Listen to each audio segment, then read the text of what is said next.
Salam alaikum. Salam.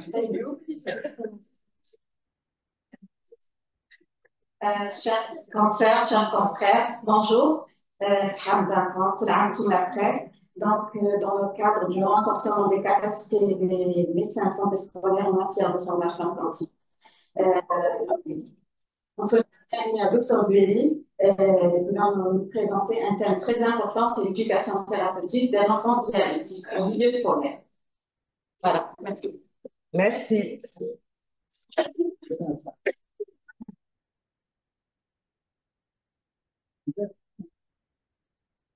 Je me mets là. D'accord. Donc, bonjour tout le monde. Oui. Donc, voilà, très content de vous retrouver. Et c'est ce que je disais tout à l'heure, c'est pour moi un grand plaisir d'avoir en face de moi les médecins scolaires. Car je me répète parce qu'apparemment, il y a des gens qui se sont connectés qui n'étaient pas avec nous tout à l'heure, pour dire qu'effectivement, en Algérie, malheureusement, le diabète chez l'enfant devient très fréquent. Et de ce fait, ça devient un réel problème de santé publique et au niveau des écoles. Alors, dans l'intérêt de l'enfant, il faut qu'il y ait cette sensibilisation au diabète, à sa prise en charge et pouvoir aider l'enfant le plus possible dans le milieu scolaire, où il passe aussi beaucoup de temps. Je vais commencer par parler du traitement du diabète de type 1. Alors, vous savez que le traitement, il comprend différents volets.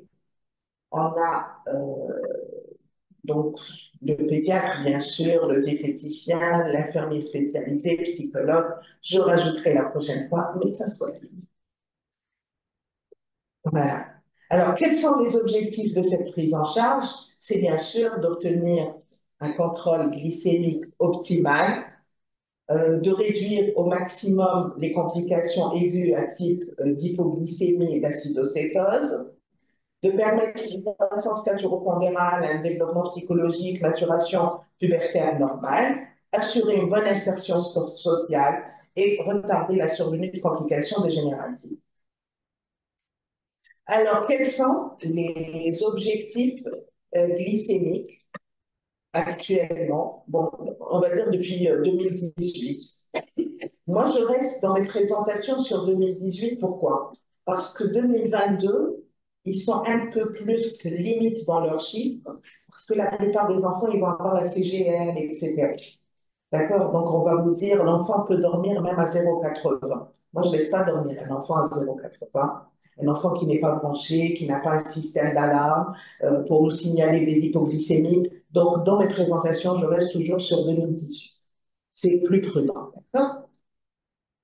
Alors, entrée prandiale, c'est-à-dire le matin au réveil, 0,7 à 1,30. Mais chez l'enfant plus jeune, je dirais 0,9, 1,30. En postprandial, on peut aller jusqu'à 1,80 et avant le coucher, de 0,80 à 1,40 en fonction de l'âge. Plus l'enfant est jeune, moins il est sensible aux hypoglycémies, plus je vais augmenter le seuil. Alors, maintenant, quels sont les objectifs actuellement fixés pour l'hémoglobine A1C? Alors, vous savez que maintenant, on ne parle plus de fatalité, c'est-à-dire un enfant diabétique ne va pas forcément mourir de complications du diabète. Il peut mourir d'autres choses à un âge avancé. Et ça, c'est valable pour des patients qui vont avoir une hémoglobine glyquée qui est inférieure à 7%. Ils vont avoir une espérance de vie quasi normale et le risque de mourir d'autres choses qui est comme monsieur tout le monde, pour quelqu'un qui n'est pas diabétique. Mais c'est assez prétentieux de vouloir atteindre un 7%. Et même dans l'ISPAD, on va vous dire 7,5 c'est bien. 7,5 c'est bien si on n'a pas un contrôle glycémique continu. D'accord? Ou si on n'a pas la possibilité de faire plusieurs contrôles glycémiques par jour, donc on reste sur 7,5. Et donc, dans une réflexion, l'ISPAD, c'est la Société internationale de diabète de l'enfant et de l'adolescent, mais il y a toujours dans leur guideline une partie consacrée au si on n'a pas les moyens de, si, etc. D'accord? Donc, ils tiennent compte. Et donc, pour nous, on est à 7,5, c'est très bien. Alors, les moyens thérapeutiques, alors, j'ai dit qu'aujourd'hui, on va faire l'insulinothérapie, mais l'insulinothérapie seule ne va pas régler le problème du diabétique, bien sûr. C'est une alimentation adaptée, équilibrée, et bien sûr l'activité physique régulière. Il faudra également que cet enfant soit pris en charge sur un plan psychologique et qu'il puisse bénéficier d'outils qui vont l'aider à utiliser cette insuline et d'adapter l'alimentation. Et ça, c'est l'éducation thérapeutique.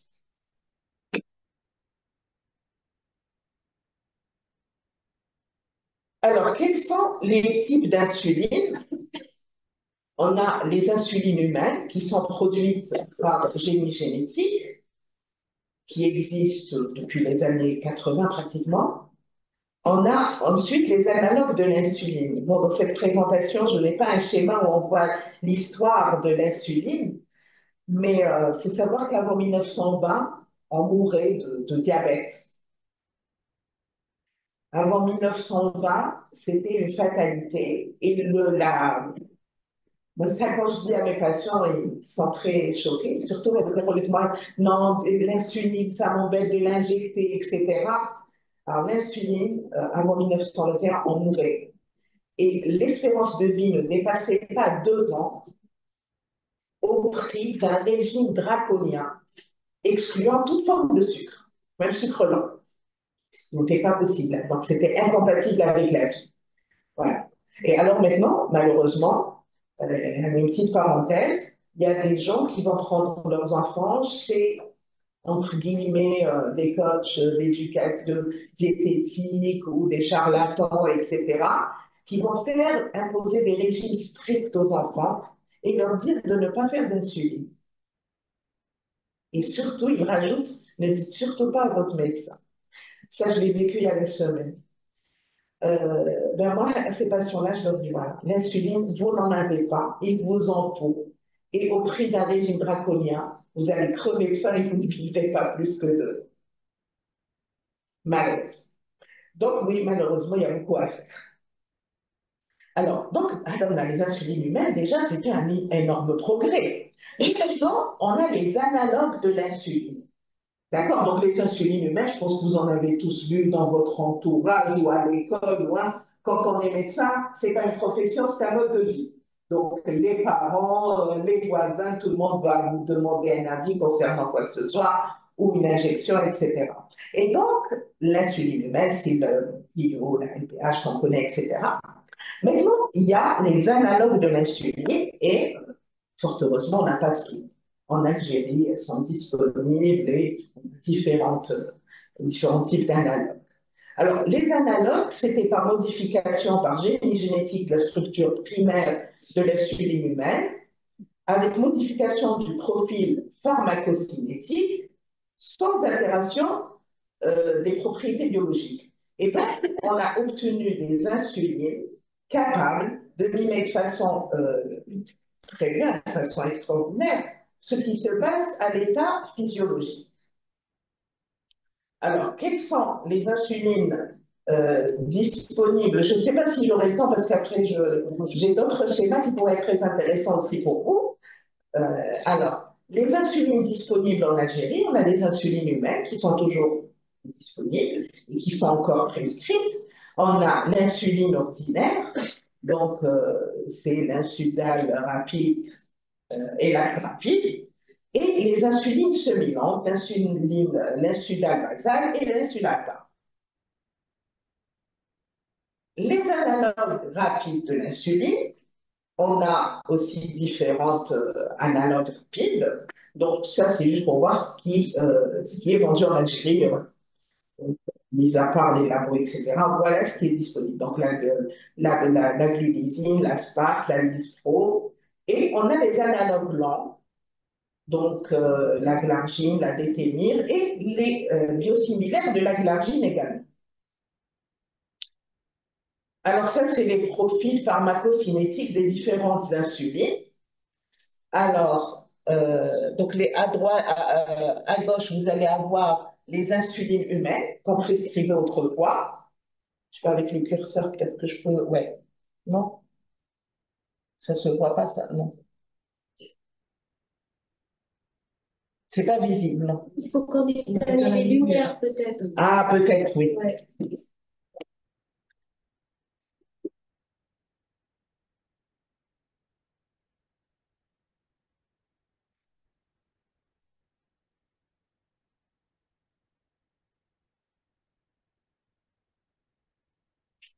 Ah, voilà. Oui, c'est mieux, hein. Oui. Malgré tout, je crois que ça passe pas. C'est pas grave. Donc, là, là où c'est écrit insuline humaine, non, éteignez s'il vous plaît, c'est toujours mieux. Bonjour. Alors, là où il y a les courbes insuline humaine, semi-longue et analogue lent, vous voyez?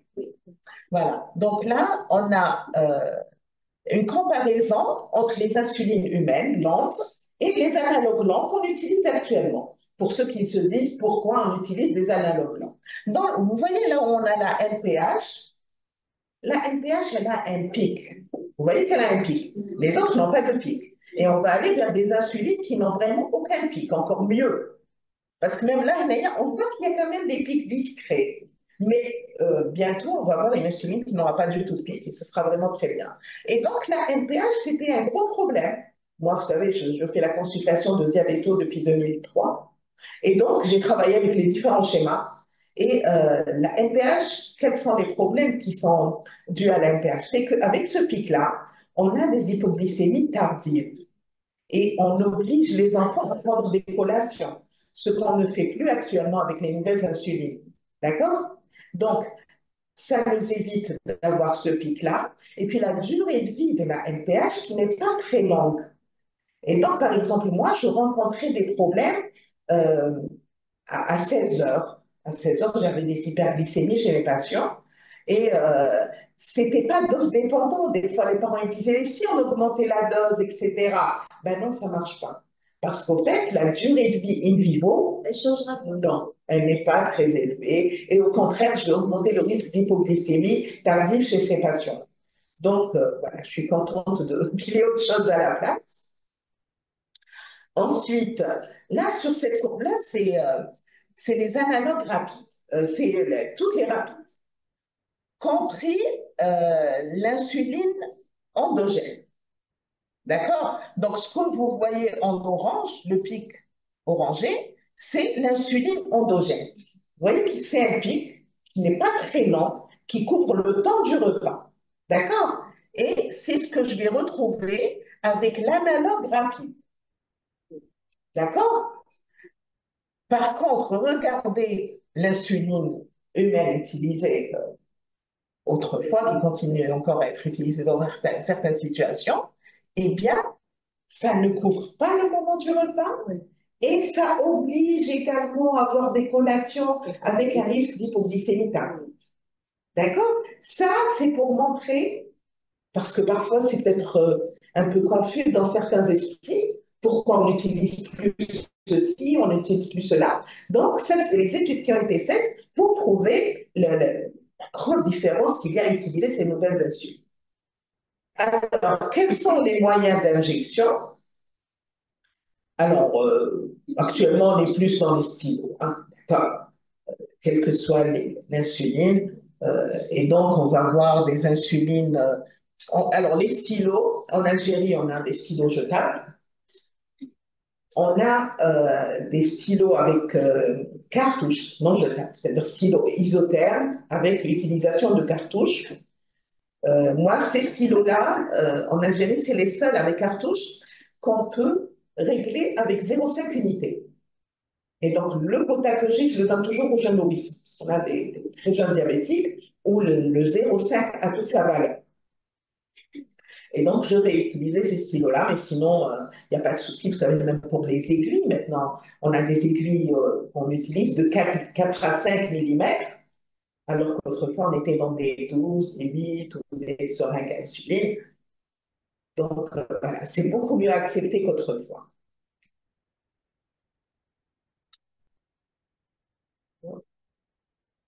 Et bien sûr, il y a la pompe à insuline comme moyen d'injection. La pompe, on espère qu'il y ait un jour le remboursement, au moins pour le jeune nourrisson.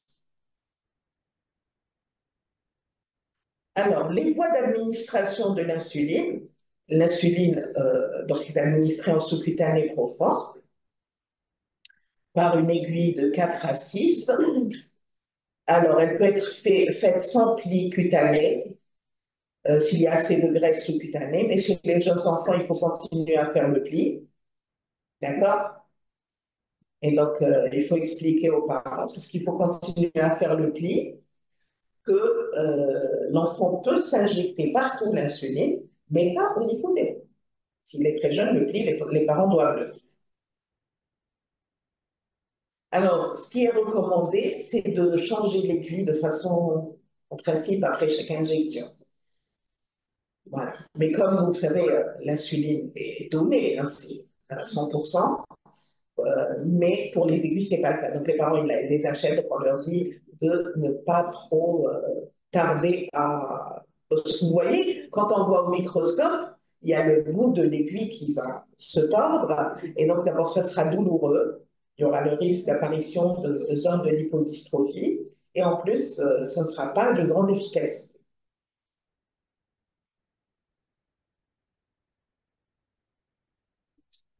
Alors, pour ce qui est des sites d'injection, donc l'abdomen, on peut faire injecter au niveau de l'abdomen. On dit à l'enfant de s'écarter de l'ombilic de 4 doigts par rapport à ses propres doigts. D'accord? Et de faire l'injection. On peut faire également l'injection au niveau de la partie antérieure et latérale de la cuisse, au niveau des fesses, cavron supéro-externe, chez les petits enfants, donc peu de tissu adipeux, la face latérale des bras. Alors, pour la conservation de l'insuline, elle ne doit jamais être congelée. C'est une règle, il ne faut jamais congeler l'insuline. Elle ne doit pas être exposée à la lumière du soleil ni à la chaleur. Bien sûr, il ne doit pas utiliser une insuline qui a changé d'aspect. Et l'insuline non entamée doit être conservée au réfrigérateur. Par contre, pour ce qui est de l'insuline qui a été entamée, celle-là, on peut la conserver pendant un mois, celle qui est entamée. On peut ne pas la remettre au frigo. Et on peut la conserver pendant un mois, sauf si la température dépasse les 25 degrés. Par exemple, l'été dernier, j'ai eu beaucoup de problèmes. Les gens allaient à la plage avec leur stylo isotherme pour eux, et après, ils faisaient des injections qui étaient inefficaces, et on a eu des cas d'acidocétose à cause de ça. Donc, il faut bien leur expliquer. Elle peut ne pas être conservée au réfrigérateur si la température ambiante ne dépasse pas 25 degrés. Et si jamais, parce que parfois les enfants, ils ont de très faibles doses quand ils sont jeunes, pour voilà. Et donc, le stylo peut dépasser un mois. Donc là aussi, il faut leur dire qu'après ouverture, on ne dépasse pas un mois. Même s'il reste de l'insuline, il faut jeter ce stylo. D'accord? Pardon. Oui. Pourquoi pour les insulines non entamées, c'est-à-dire les mettre, c'est-à-dire il faut qu'on les mette Pour augmenter la durée, pour augmenter la durée de conservation. Merci. Et après, s'il fait plus de 25 degrés, même notre stylo peut mettre au frigo, ce n'est pas un problème. Ouais. Ah, je dois rester ici.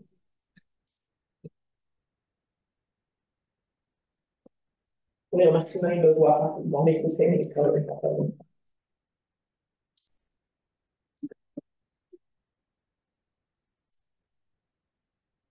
Alors, je continue.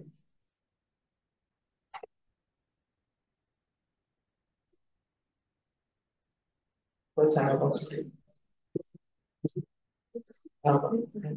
Bien.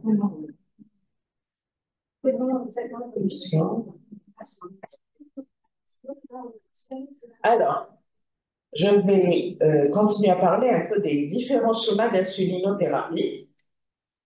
Alors, comme il y a différentes insulines, forcément, ça implique qu'il va y avoir différents schémas. Alors, actuellement, le schéma basal-bolus, utilisant les analogues de l'insuline, c'est le gold standard. Il a fait ses preuves ces preuves ne sont plus à démontrer. Hein, donc, l'efficacité n'est plus à démontrer. On a le schéma conventionnel, les schémas conventionnels intensifiés et les schémas conventionnels tels qu'on les connaît, 2 injections par jour, qui sont de moins en moins utilisés. Alors, on a les schémas utilisant le concept basal-bolus. Alors, il y avait les schémas à 2 injections. Là, à mon arrivée à cette plaque, hein, je vais juste vous dire que je n'ai pas repris. Les schémas à 2 injections, c'était une injection à 8 heures, une injection à 20 heures, ou à 7 heures, 19 heures. C'est ce qu'on expliquait au parents. Et elles étaient faites d'un mélange d'insuline ordinaire et de LPH. Toutes les deux. C'est-à-dire que l'enfant allait faire son injection à 7 heures du matin, et cette injection allait conditionner toute sa journée. Allait conditionner ses repas, et donc forcément ces repas devaient se faire à des heures fixes, puisque l'injection était faite à une heure fixe. Les collations à heure fixe, les repas à heure fixe, et la quantité d'aliments d'hydrates de carbone fixe. Donc, c'est pas très. Ouais. Vous l'avez bien dit, c'est très concret. Voilà. Et donc, mais avant même la découverte de ces analogues, ben, les gens se sont posé des questions. Et en plus, avec deux doses, donc 8 heures, 20 heures, même avec des repas fixes, des heures fixes, des quantités d'hydrates de carbone fixes, c'était pas très bien. Donc, on avait des moments d'augmentation de glycémie, etc. Et il y a un diabétique autrichien un diabétique scientifique hein, qui avait étudié la biochimie, je ne me rappelle plus, en tout cas qui était dans un milieu proche de la médecine et qui s'était dit je vais intensifier mon schéma. Et il a proposé à ses médecins, et c'est là où vous voyez insuline humaine avec une forme intensifiée. Il a proposé de rajouter des doses d'insuline ordinaire. Au début, ces médecins n'étaient pas d'accord et cet ingénieur en chimie a fini par être médecin. Donc, il mérite d'être connu, mais malheureusement, je ne le pas. Voilà. Et c'était le premier à l'origine de l'intensification avant même l'apparition des analogues. Donc, alors, il se mettait à rajouter et du coup, il avait un bien meilleur équilibre glycémique et de bien meilleure hémoglobine glycée. Et ça a fait l'objet d'études des CCT, etc. Donc, que vous pouvez rencontrer dans vos lectures, mais si vous lisez sur le diabète. Et moi, personnellement, c'est intensifié, oui, bien sûr, je l'ai fait aussi. Mais moi, j'ai jamais eu en pratique à rajouter des doses à midi, mais à 16 heures. Si je ne rajoutais pas de l'insuline ordinaire à 16 heures, j'avais toujours des hyperglycémies. Et en rajoutant à 16 heures, j'ai commencé à mieux équilibrer mes patients. Et j'avais de bien meilleures glycémies. Et ensuite, ben, il y a eu les analogues. Les analogues de l'insuline, je vous ai montré, j'ai fait exprès pour montrer leur profil tout à l'heure. Alors, ce qui est bien avec les analogues, ils ont une durée de vie qui est courte, qui couvre juste le repas du moment. Et donc, l'enfant, il peut faire sa grasse matinée.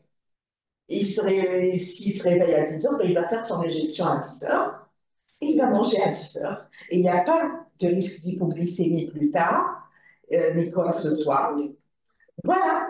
Et donc, les parents, ils sont aux anges. Ah, il peut se réveiller quand il veut manger, etc.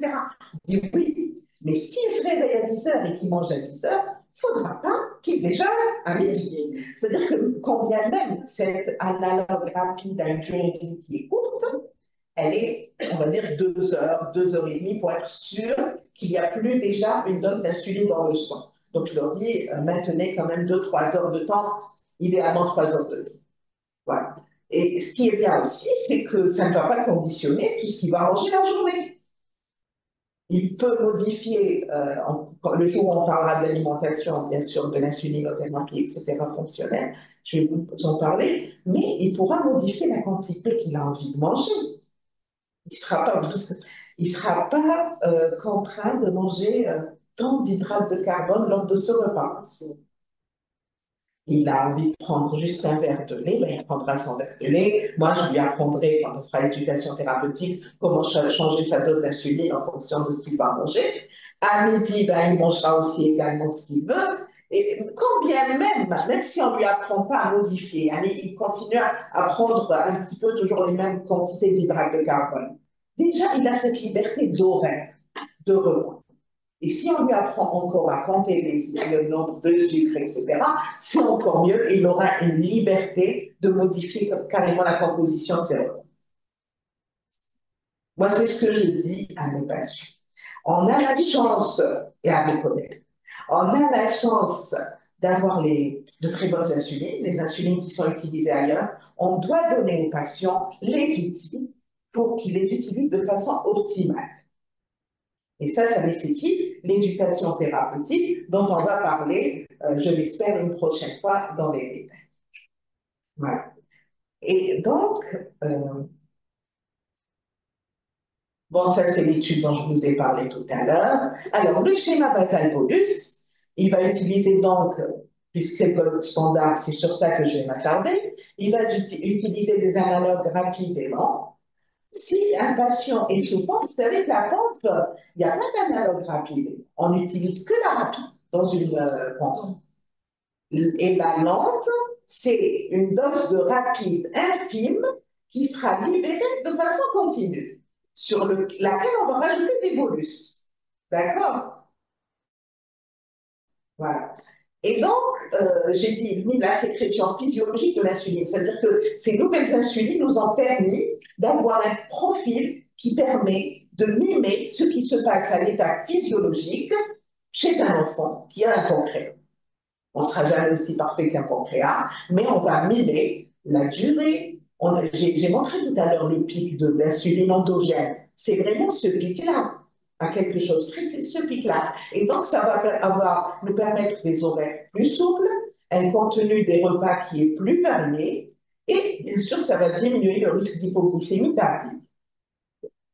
Alors, initialement, dans le basal bolus, comment est-ce qu'on va répartir les doses? Alors, la basale, je vous ai donné tout à l'heure le nom des différentes basales disponibles, ça va être 40% de la dose totale. Et la prandiale, c'est-à-dire les différentes, les bonus que je vais donner, ça va représenter 60% de la dose totale. Ça, c'est initial. Après, on peut apporter des modifications. Chacun est un cas. Mais initialement, on peut commencer comme ça. Quand je vous dis 40-60%, le pourcentage, c'est par rapport à l'âge de l'enfant. En général, on est entre 0,5 chez le jeune enfant, une unité kilo autour de 10 ans, 12 ans. Chez l'adolescent, on peut arriver à 1,5 unité kilo sans problème, en raison de la puberté et de l'augmentation donc des hormones, etc. On peut arriver à 1,5 unité kilo. Mais je vous dirais que par expérience, on peut avoir un jeune enfant qui a besoin de 1 unité kilo et un enfant de 10 ans qui va avoir besoin de 0,7 unité kilo. Donc, il ne faut pas essayer d'appliquer chez les patients ce qu'on a lu dans des ouvrages, etc., parce que chaque cas est un cas. Et donc, moi, par principe, dans les services, quand je commence même pour les adolescents à 0,6 unité kilo, en pratique. J'ai fait sortir beaucoup d'enfants du service avec adolescents à 0,6 unité kilo et des enfants de 5-6 ans à 1 unité kilo.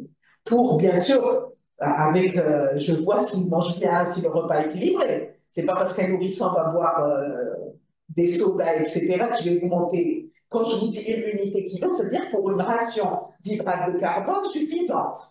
D'accord?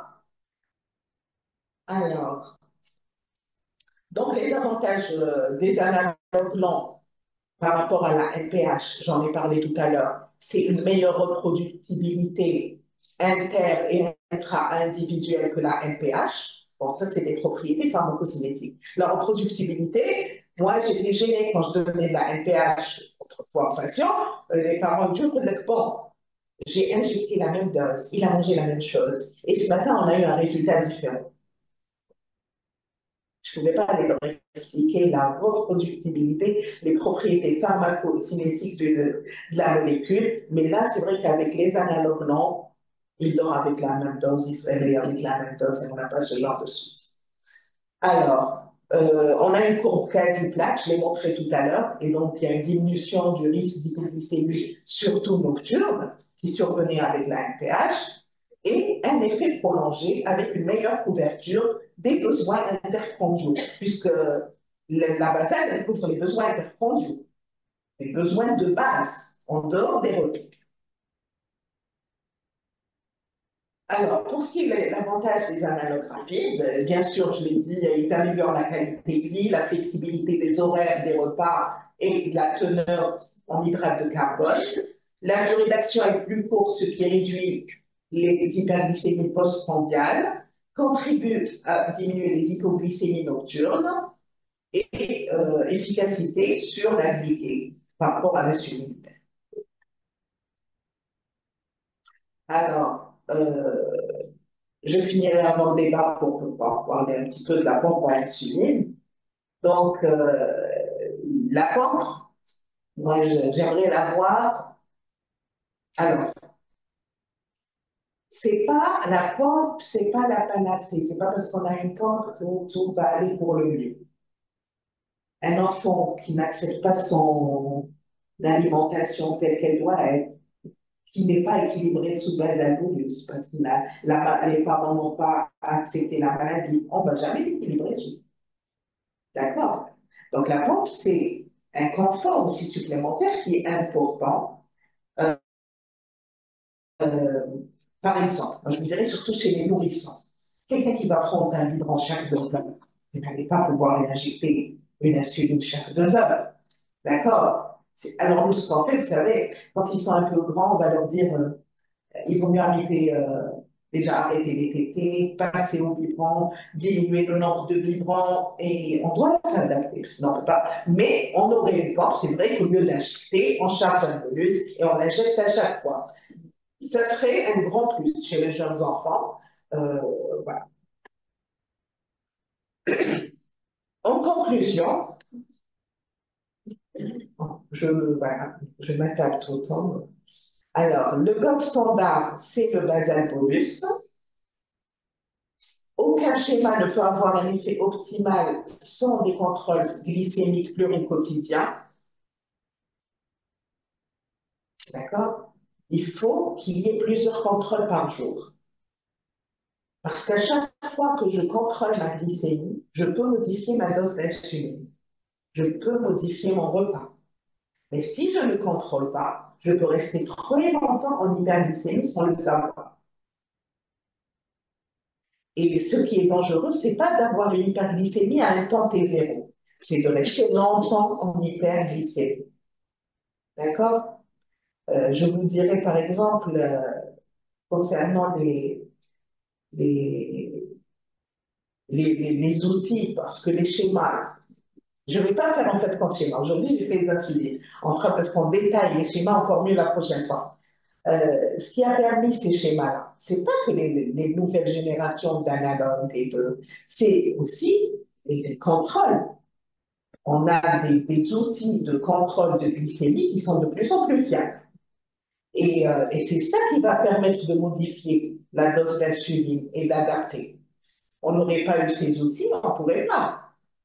Là, on navigue à vue. On a un lecteur, on arrive à faire des contrôles, et c'est pour ça qu'on arrive à modifier les doses et avoir de meilleures hémoglobines. Moi, je vois, par exemple, alors vous savez qu'initialement, quand il y a eu je ne vais pas, bon, je vais pas donner de nom, voilà, tout ce qui est, voilà. des capteurs de glycémie interstitiels, ce n'est pas la glycémie capillaire, mais qui sont très fiables aussi. Au début, en Europe, à part dans certains pays d'Europe, en Suisse, où ils étaient remboursés, c'était considéré comme un gadget de confort. Et donc, en France, ils ont mis beaucoup de temps à les faire rembourser. Parce que c'était des gadgets. Moi, je me rappelle, j'étais en stage, les gens, ils allaient se les faire placer ensuite et ils revenaient. Parce que voilà, c'était juste pour le confort. Au lieu de se piquer, on a ça, on scanne l'appareil, on a nos chiffres. Et après, ils se sont rendus compte que plus les gens avaient des contrôles glycémiques, plus ils adaptaient et meilleure était l'hémoglobine. Et du coup, ce n'était plus un élément de confort, un gadget de confort. Il avait vraiment toute son utilité. Et c'est sur ça qu'ils se sont basés pour le faire rembourser par la suite. Ça n'a pas été gratuit. Ils ont milité, etc. Ils ont eu à prouver.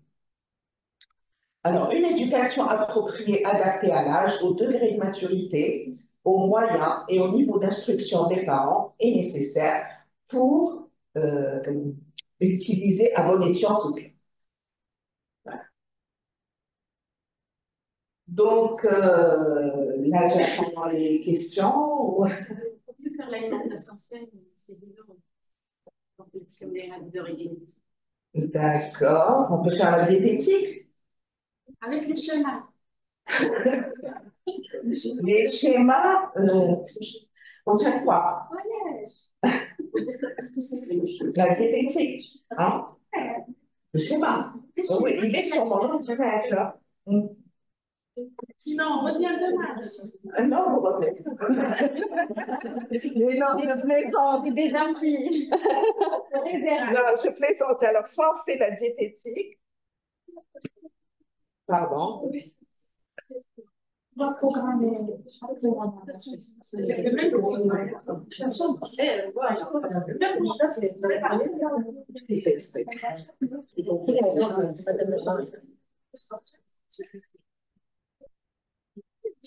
On fait la diététique. On fait la diététique.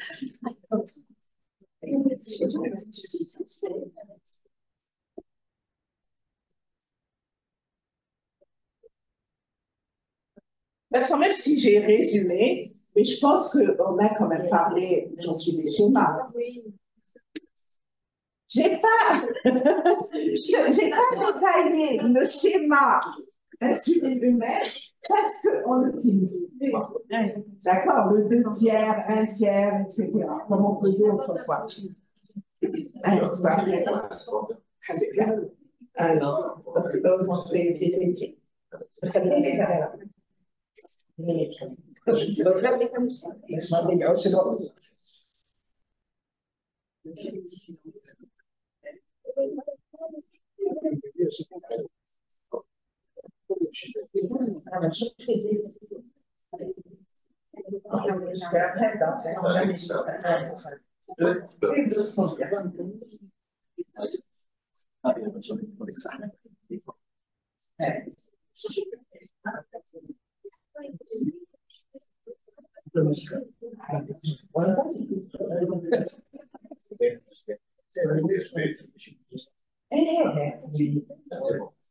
oui, c'est ça.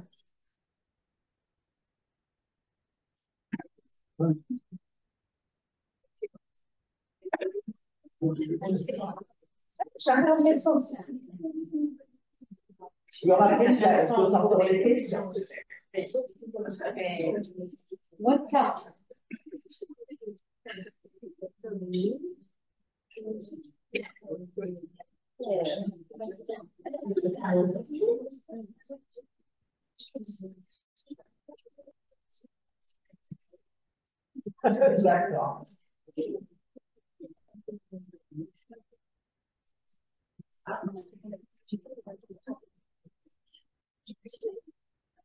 D'accord. Donc, il vaut mieux que l'on mette un suivi et la réponse.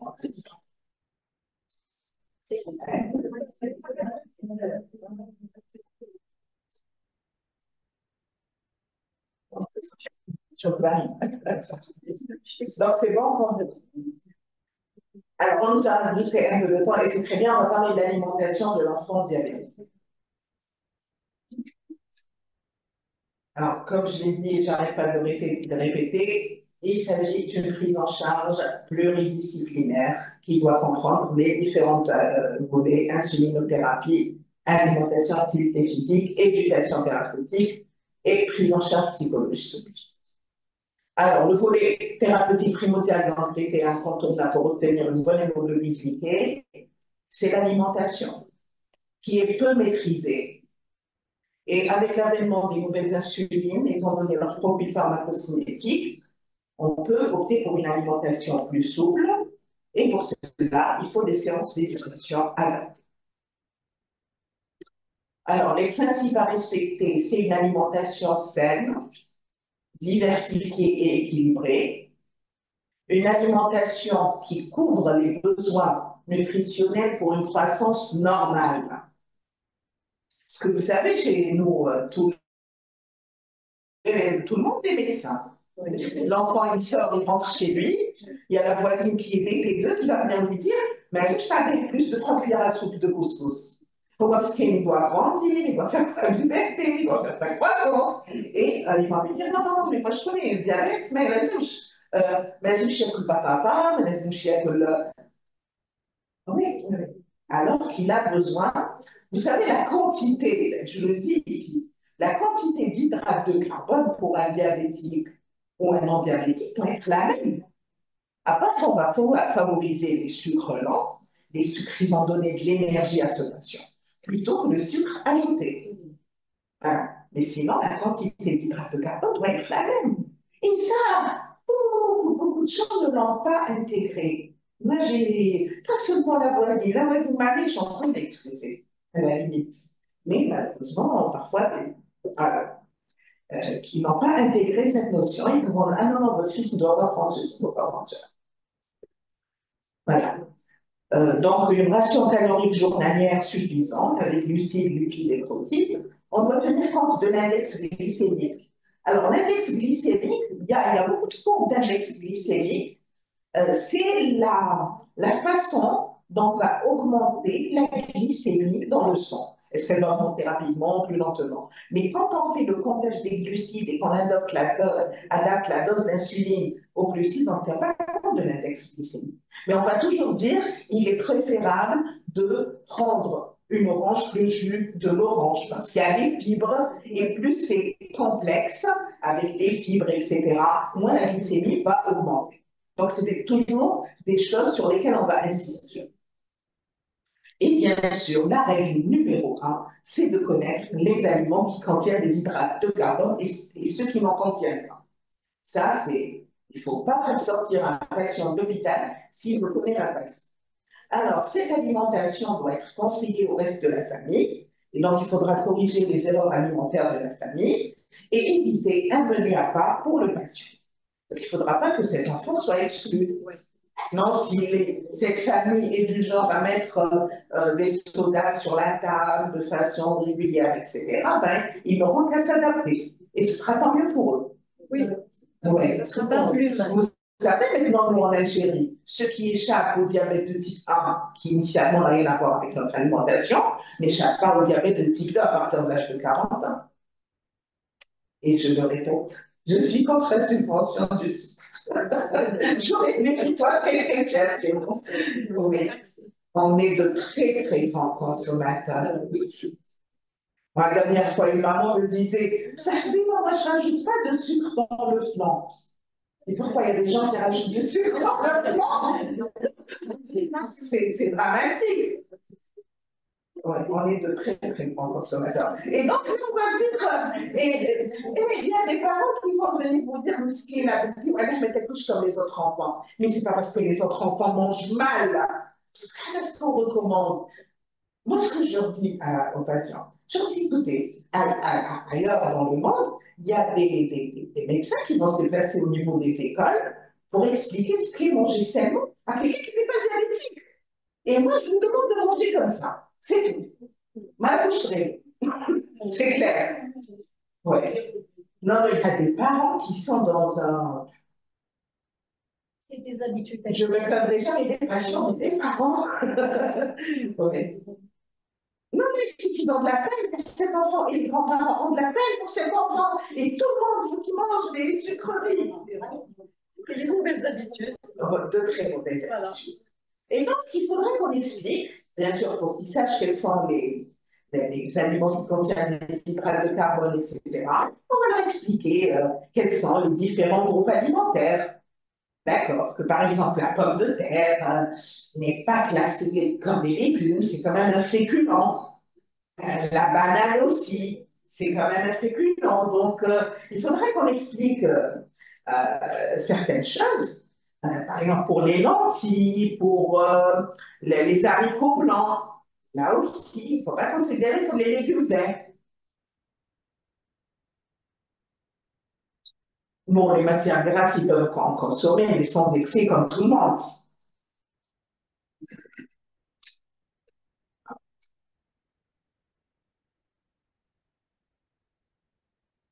Alors, pourquoi j'ai dit que les schémas étaient liés au repas? Dans le schéma, parce qu'il y a une personne qui voulait absolument connaître le schéma des injections et comment ça se passait, mais c'est vrai que vous avez raison, après on peut être amené peut-être parfois à prescrire dans des situations qui sont de plus en plus graves.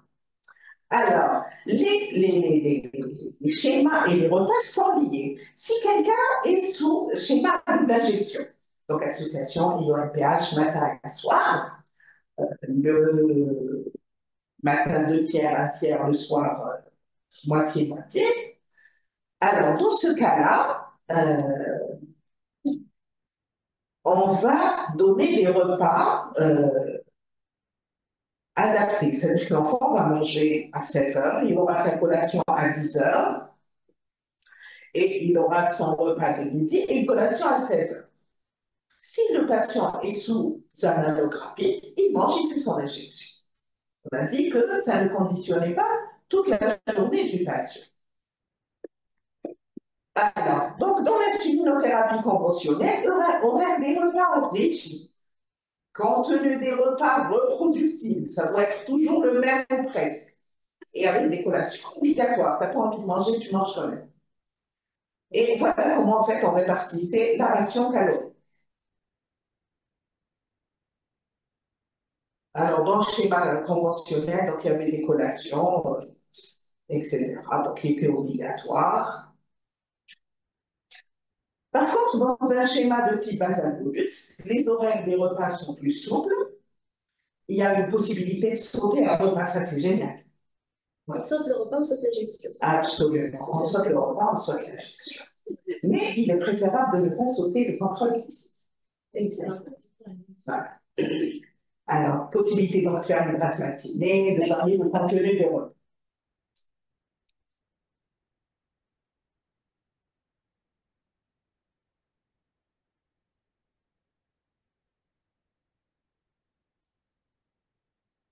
Alors, ça, c'est une sécrétion normale hein, chez un sujet qui a un pancréas qui fonctionne bien. Voilà comment, en fait, il va vivre. C'est pour ça que je vous dis, ça mime quasiment la physiologie. Vous voyez? Donc, à chaque fois qu'il y a un pic de glycémie, il y a un pic d'insuline concomitant, et voilà. Ça se superpose presque. Pratiquement, exactement. Alors, maintenant, cette alimentation, elle va varier en fonction du niveau d'apprentissage que moi, je vais donner à mon patient. Alors, il y a l'apprentissage classique, semi-fonctionnel. Même quantité et même répartition des hydrates de carbone d'un jour à l'autre en utilisant des listes d'équivalence. C'est-à-dire, pour ne pas tomber dans la monotonie. Alors là, par exemple, quand j'ai des cas où l'enfant est jeune, ne peut pas lui-même se prendre en charge, la maman est dépassée parce qu'elle vient d'accoucher ou a un enfant en bas âge, moi, je ne vais pas lui parler du niveau le plus élevé d'apprentissage. On s'adapte. Si on veut obtenir de bons résultats, on doit s'adapter au contexte. Et donc, là, je vais dire, OK, d'accord, je ne vais pas faire varier tous les jours, si je fais varier la quantité. OK, s'il prend un verre de lait, c'est 10 grammes, donc il s'injecte 2 unités, d'accord. Il y a quand même des calculs, il y a un apprentissage. Comme me disait un patient, maintenant j'ai mon doctorat en diabète. Et donc, je peux lui dire, OK, d'accord, on va opter pour une certaine ration, surtout quand l'enfant est jeune, c'est plus facile. À l'adolescence, ils sont plus indisciplinés. Et donc, par exemple, mais je vais faire varier. Par exemple, un croissant, c'est 25 grammes, 30 grammes de sucre. S'il ne prend pas un croissant, il va prendre 50 grammes de pain. C'est la même chose. 50 grammes de pain, c'est 25 grammes de sucre. Il peut prendre 5 biscottes. Un biscotte, c'est 5 grammes de sucre. Donc, moi, je fais le travail, je vais vous montrer en principe après, les tableaux d'équivalence. Ils sont très utiles. Par exemple, pour les fruits. Et à un moment donné, on disait à tout le monde, il faut manger des pommes. Les diabétiques, c'était égal pommes. Ils ont fait en sorte que le prix des pommes devenait inaccessible et que, voilà. Et qu'on a tous arrêté de manger des pommes. Alors non, le prix de la pomme et le nombre de sucre de la pomme, de l'orange, de la pomme, etc., c'est quasiment le même. On est autour de 15 grammes pour un format moyen. D'accord? Et donc, on va expliquer ces équivalences. Et même si vous n'avez pas la possibilité d'atteindre un niveau un peu plus élaboré, qu'on va atteindre par la suite de façon progressive, parce que là, une maman qui est dépassée, je lui explique l'IF, etc., on va sortir en là. Elle ne va jamais adhérer à mon schéma. D'accord? Et donc, on va expliquer les équivalences. Donc, dans cette histoire, et même c'est les équivalences, c'est quels sont les aliments qui contiennent des sucres et les tableaux d'équivalence. Si quelqu'un ne sait pas qu'il y a des aliments qui contiennent 0 hydrate de carbone, qui va injecter la dose d'insuline habituelle en donnant 0 hydrate de carbone, c'est catastrophe. Donc ça, c'est indispensable. D'accord? Par exemple, voilà. Alors, quels sont les aliments qui ne contiennent pas d'hydrate de carbone? En version de l'application, il vous reste 15 minutes. Il y aura des questions. Ils sont là. Non, mais ça va aider tout le monde. Non, mais ça, c'est important. Quels sont les aliments qui contiennent 0 hydrate de carbone? Dans les légumes, Ah, je peux demander. Tous les aliments en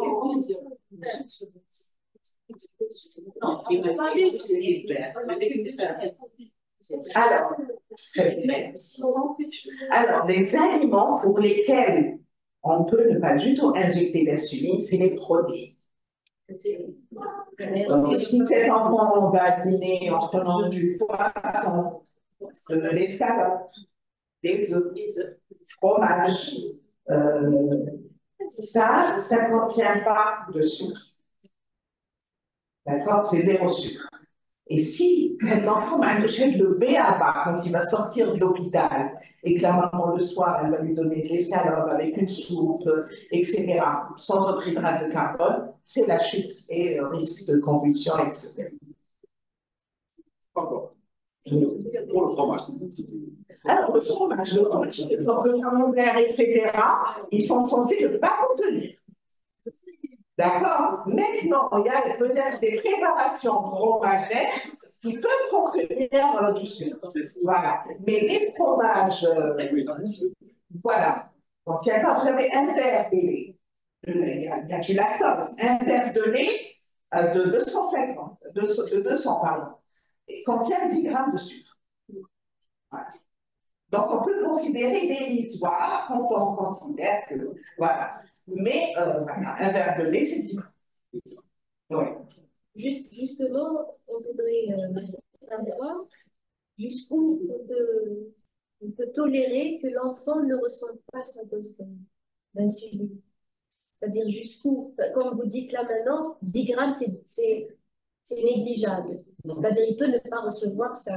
C'est ça. Non, il doit recevoir. Surtout, on parle des fromages. Il va parler des fromages. Oui, par exemple, le fromage, il se nourrit de fromage le soir. Et s'il se nourrit de fromage, c'est-à-dire si le fromage contient 10 grammes de sucre, est-ce qu'il est nécessaire quand même d'injecter l'insuline? On risque de tomber dans voilà, c'est ça. C'est ces limites-là qu'on maîtrise pas. Non, là, on risque de tomber dans le. Il faut réaliser.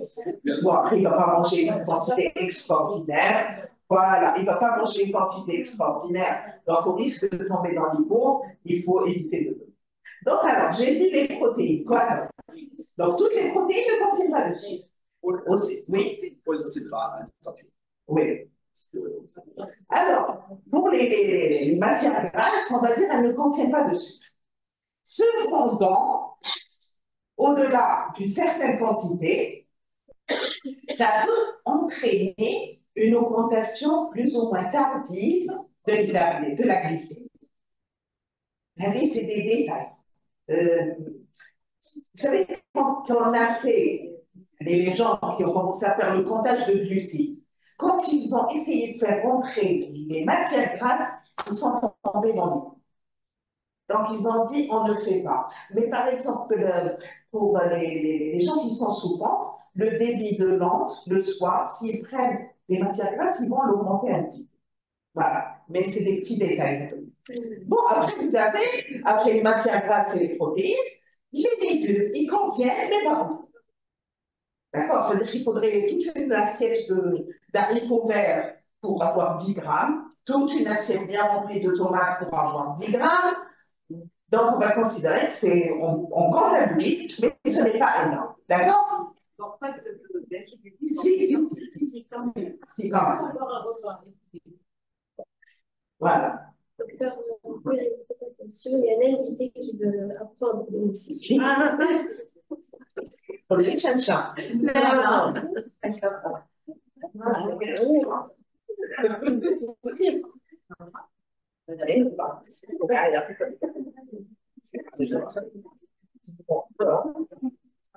Merci. C'est riche en En protéines plutôt. Et donc voilà, donc il faut savoir qu'est-ce qui, par exemple, si un enfant mange une soupe le soir, il faut qu'il rajoute du pain pour la même dose d'insuline. Voilà. Mais un enfant, il a le droit d'avoir une assiette de pâtes, une assiette de couscous, une assiette de riz, mais il ne va pas prendre une banane le jour, il va prendre son assiette de couscous. C'est-à-dire, voilà, il faut essayer d'avoir la quantité de féculents toujours pratiquement la même. Après, on ne peut pas, un adolescent belge, mais un enfant, comme tous les autres enfants, il doit avoir des féculents dans chaque repas. D'accord? Voilà, donc ça va être pâtes, riz. Et j'ai dit pour les haricots blancs et les lentilles, on ne doit pas prendre autant de pain que quand on mange une soupe. Parce qu'ils sont riches également en hydrates de carbone. Voilà. Donc, j'ai dit même quantité et même répartition des hydrates de carbone en utilisant la liste d'équivalence. Je vais peut-être aller vite. Alors, bon, il y a autre chose dans la semi-fonctionnelle. Là, il y a une autre donnée qui est importante, même si on ne finit pas et qu'on reprenne une autre fois. Il y a des choses sur lesquelles pourquoi on contrôle ces glycémies? Pour adapter ces doses d'insuline. C'est-à-dire qu'on ne va pas faire toujours la même dose pour des glycémies différentes.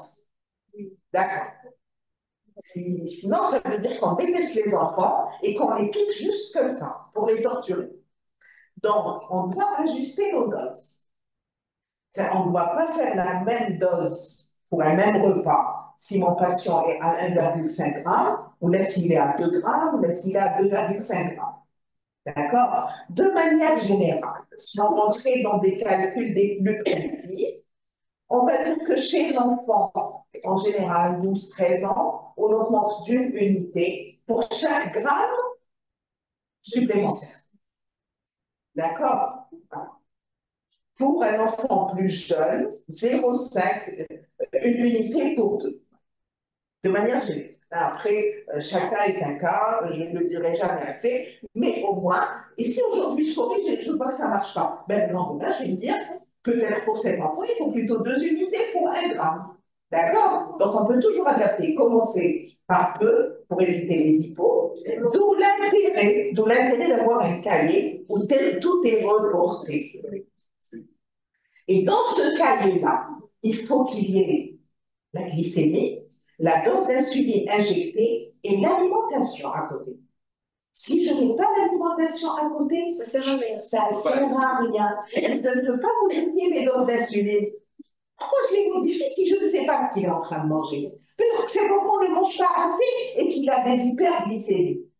Au lieu d'augmenter la dose d'insuline, il lui dit de manger encore moins. Parce qu'il déjà ne mange pas assez. Donc vous avez compris. Et personne ne va venir vous dire oui, mais les enfants ne tiennent pas de cahier. Non. Moi, mes patients, ils tiennent des cahiers.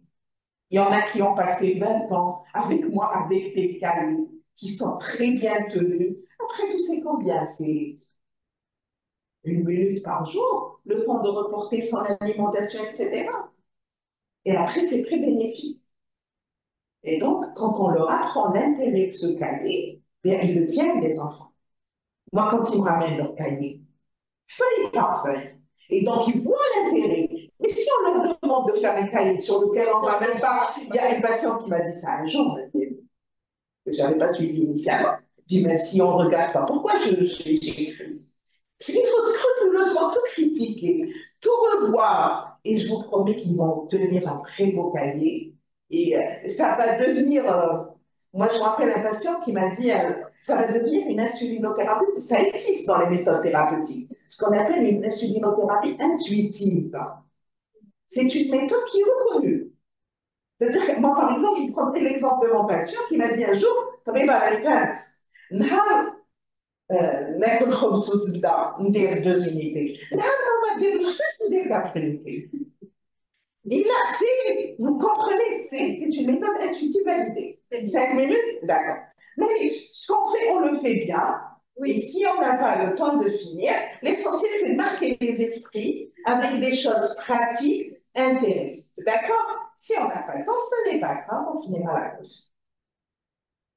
Alors, comme elle a le facteur de sensibilité, mais je vous ai dit, on peut le faire de façon approximative. Essentiel, mais si c'est 2 grammes de la même dose, 3 grammes de la même dose, ça n'a aucun sens. Il y a l'intérêt du contrôle glycémique. D'accord? Ça, c'est une méthode théorique si vous voulez calculer la dose de correction. La dose de correction dont je vous ai parlé. Alors, on appelle ça la règle des 1800. C'est pour calculer une unité d'insuline peut faire baisser la glycémie de combien?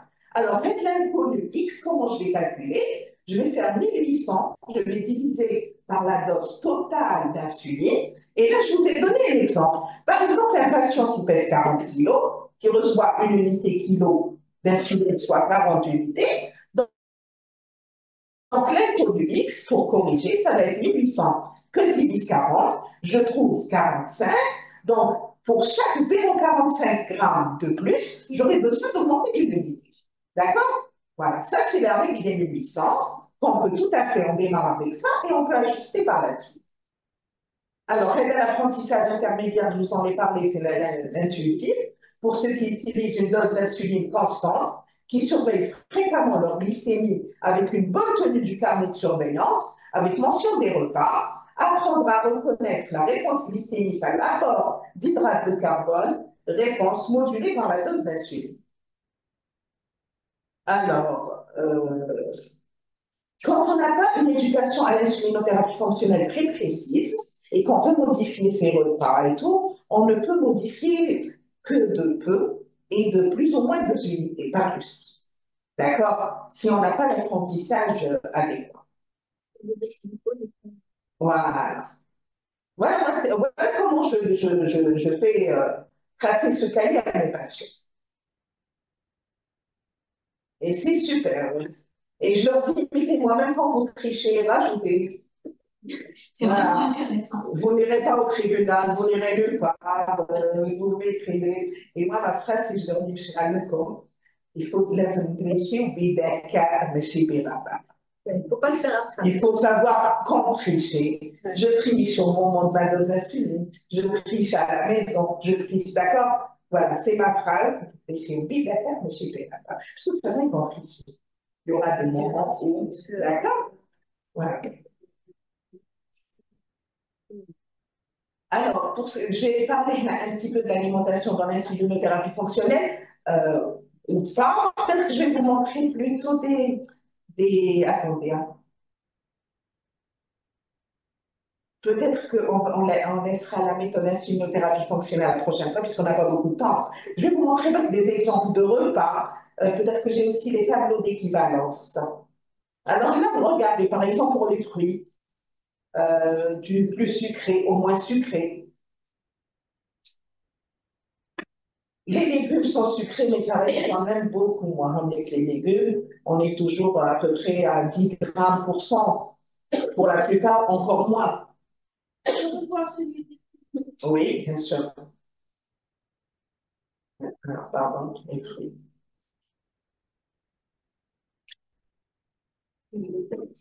Hein? Les dattes, c'est presque un morceau de sucre. Ouais. Les dattes, c'est presque un morceau de sucre. Bon, d'ailleurs, la JD, ils ont mis plus de 50%.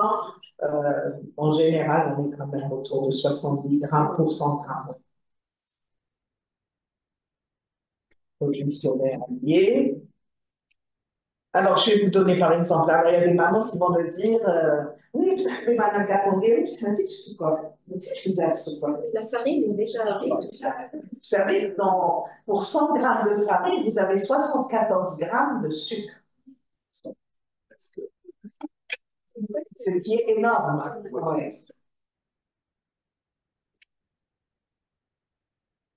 Alors voilà, je voulais vous montrer les tableaux d'équilibre. Donc, on peut ne pas manger que des pommes. Donc, elles peuvent devenir moins chères. Et nous, on va les acheter. Donc, on a pris comme 10 grammes, après, on va passer à 20 grammes. Voilà. Donc, on peut manger, hein, on peut manger. Alors, la pastèque, c'est tellement riche en eau, même si on a l'impression que le goût est sucré, mais c'est tellement riche en eau que son index glycémique est très bas et qu'on peut en consommer à plus.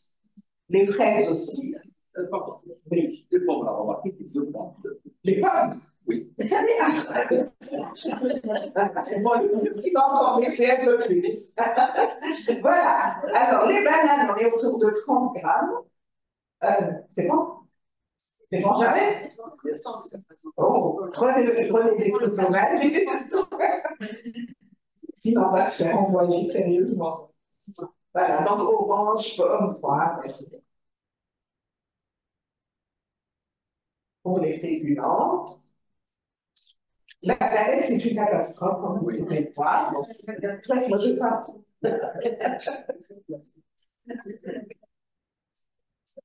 Ça, c'est les tableaux d'équivalence qu'on va remettre au pas.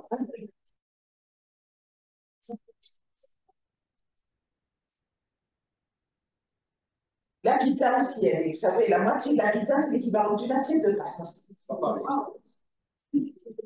C'est comme la galette, parce que c'est assez. Absolument.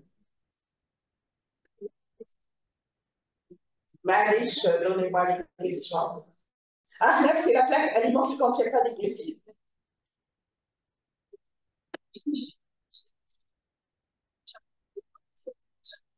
C'est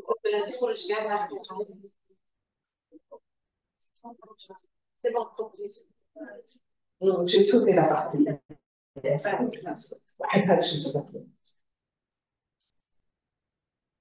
Oui. Oui, c'est bon.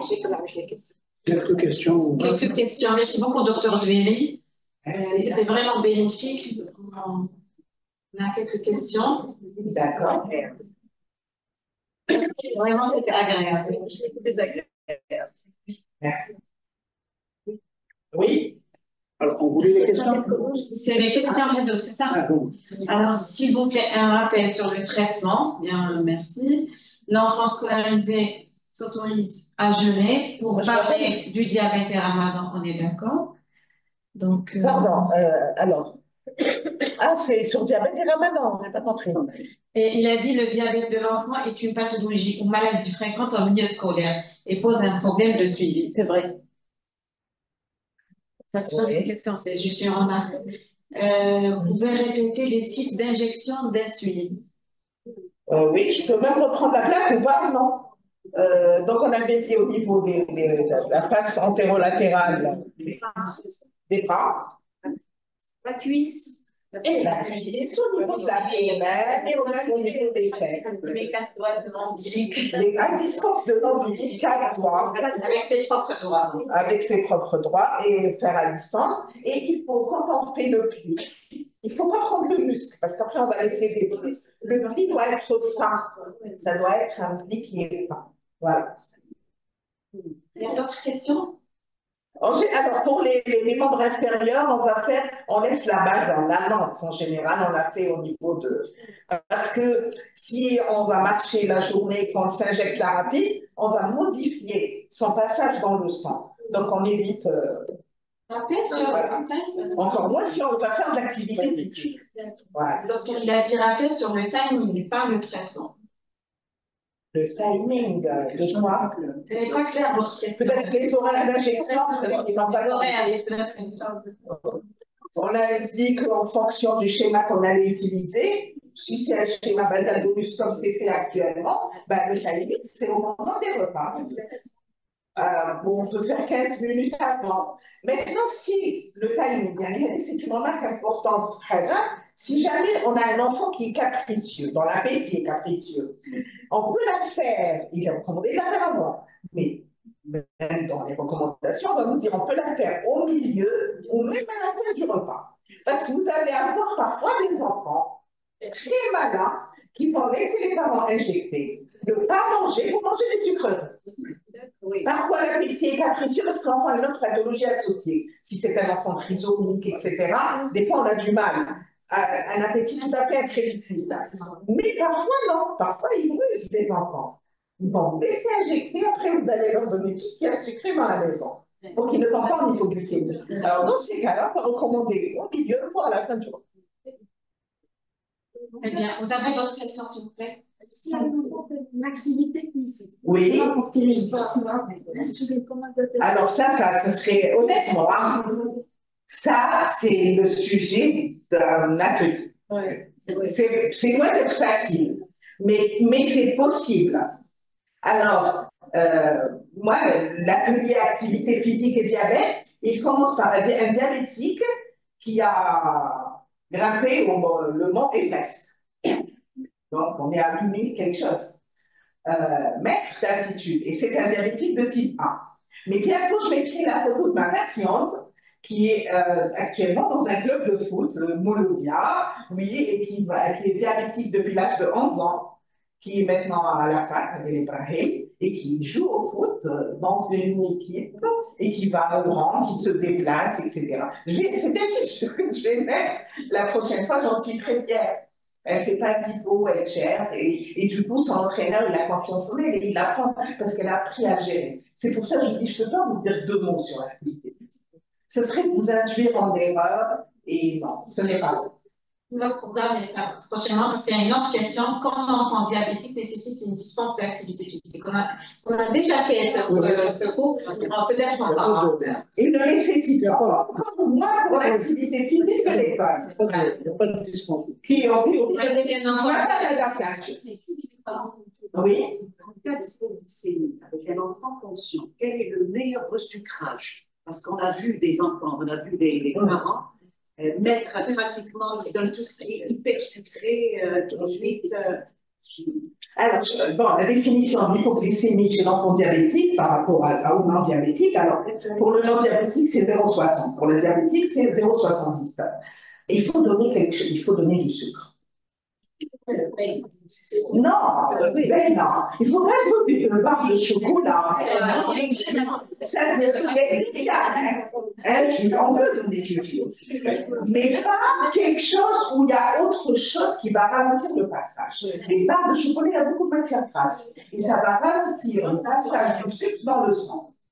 Le miel, les parents familles, ils adorent donner du miel à leurs enfants. Donc pour eux, c'est l'occasion.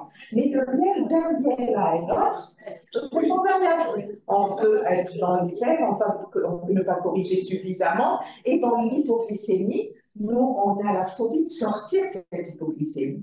Et donc, il faut donner dans très peu d'eau, beaucoup de sucre, pour être sûr qu'il va tout avaler à la fois.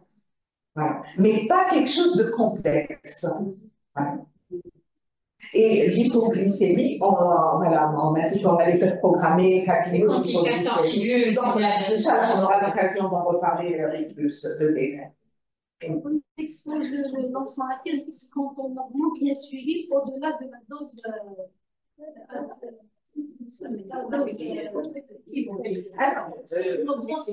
non, on ne peut pas augmenter indéfiniment. Alors, l'insuline, d'abord, avant qu'on explique c'est quoi un repas équilibré, etc. Alors, j'ai dit en général, moins de 10 ans, on est autour de 0,7-0,8 unités kilo. À l'adolescence, on peut arriver à 1,5 unités kilo. 2,5 grand maximum. On n'ira jamais au-delà de 2. Et même si on arrive à 2 unités kilo pour des repas équilibrés, c'est pas bon. Et après, il ne faut pas que cet enfant devienne obèse non plus. Donc, on adapte l'insuline au repas, mais il faut dire que moi, les patients, je leur dis toujours, on a le comme ça, si jamais vos parents, d'accord, il faut, parce qu'à l'adolescence, ils ont envie de beaucoup manger. Et c'est normal, le repas d'un adolescent n'est pas le repas d'un jeune enfant. Donc l'assiette sera bien remplie, etc. Donc, si on a 1,5 unité kilo et qu'il n'y a pas prise de poids, c'est bon. Maintenant, si quelqu'un est en surpoids, limite obèse, je vais lui dire, écoute, c'est pas bon pour toi. On va essayer de diminuer un peu ta dose d'insuline et diminuer un peu ton taux d'hydrate de carbone, tes rations habituelles. Et il va adhérer tout seul parce qu'il veut perdre du poids. Ok, docteur, on n'augmente pas les doses. Moi, je vais essayer de diminuer le pain, je vais essayer de. Voilà. C'est-à-dire qu'il y a le risque d'obésité. Ah ben oui, comme chez tout le monde. Non. Il manque d'insuline, on lui donne de l'insuline. Il y a des effets secondaires. Certains, il y a l'hyperglycémie, si on le laisse en hyperglycémie, mais certainement pas à l'insuline. C'est bien que vous posiez ce genre de questions, parce qu'il y a des préjugés des fois, et qu'il faut combattre, justement. Comme ça, le cours d'aujourd'hui, c'était vraiment agréable. Il y a des EPSD qui vous remercient. Ah ben, alors, une solution, il faut envoyer des questions, d'ordre pratique, etc. On reste à la Merci. La même fois que ça a été bénéfique. C'était vraiment Merci à vous. On va programmer prochainement, Inch'Allah, les complications du diabète. Oui, peut-être qu'on fera ça sous forme de cas clinique. Vous pouvez être amené à vivre ça. Donc, avec les schémas d'insuline. Pardon? C'est encore mieux. L'insulinothérapie fonctionne. Inch'Allah, oui, Inch'Allah. Moi, ça, c'est mon sujet de thèse déjà. Donc, heureusement que j'adore les calculs, parce que c'est le fantasme, c'est beaucoup de. Voilà. Donc, je le fais avec plaisir, il n'y a pas de souci. Mais peut-être qu'on fera d'abord les complications. C'est très important, sous forme de cas clinique. Merci pour votre attention. Merci.